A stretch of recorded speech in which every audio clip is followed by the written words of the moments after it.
Hi అండి అందరికీ. గోరింతాకు ఎప్పుడు పెట్టుకుంటారు?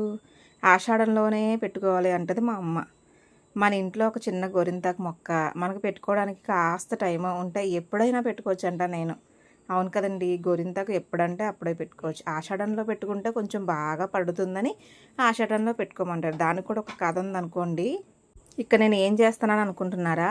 అరికాళ్ళ మంటలకి గోరింతాకు పెట్టుకుంటే బాగా తగ్గుతుంది కదా, నేను అస్తమానం పెట్టుకుంటాను. అయితే ఇదివరకు అరికాళ్ళకి పెట్టేసుకుని ప్లాస్టిక్ కవర్లు కట్టుకుని ఉండేదాన్ని. కానీ ఇలా చేయడం ఒక షార్ట్లో చూసా వీడియోలో.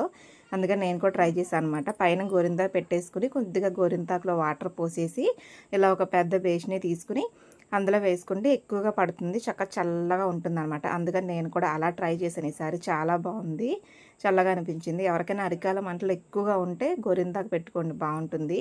ఇక చేతికి అయితే గొబ్బెమ్మలు పెట్టేసుకుని వేలికి మధ్యలో డిజైన్ పెట్టుకుంటున్నాను. నేను ఎక్కువ శాతం ఆకు గోరింతాకు రుబ్బినప్పుడు ఈ డిజైనే పెట్టుకుంటాను. నాకు చాలా ఇష్టం ఈ డిజైన్ అంటే. చిన్నప్పటి నుంచి నేను ఇదే డిజైన్ పెట్టుకుంటాను. ఎప్పుడో కానీ చుక్కలు అయితే పెట్టుకోను అనమాట.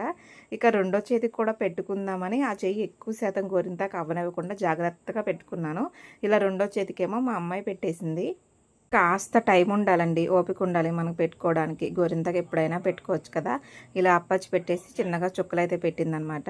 నేను 2 గంటలంటే 2 గంటలు ఉంచుకున్నానండి. ఎలా పండిందో ఒకసారి మీరు చూసి చెప్పండి నా కామెంట్లో ఒకసారి. సో ఇక మొత్తం తీసేసిన తర్వాత చిన్నగా ఒక్క కొబ్బరి నూనె చుక్క అయితే వేసుకుని రాసుకుంటాం కదా మనందరం. అలాగే ఒక డ్రాప్ అయితే వేసుకుని నేను అలా మొత్తం చెయ్యంతా అప్లై చేసుకున్నాను. మార్నింగ్ అయ్యేసరికి ఎలా ఉంటుందో చూద్దామని. సో మార్నింగ్ అయ్యేసరికి ఒకసారి మీరు కూడా చూపిస్తేస్తాను, చూసేయండి. గోరింతాకు అయితే ఎలా పండిందో నాకు కామెంట్ చేయండి. సో వీడియోకి అయితే లైక్ చేసి సబ్స్క్రైబ్ చేసుకోండి.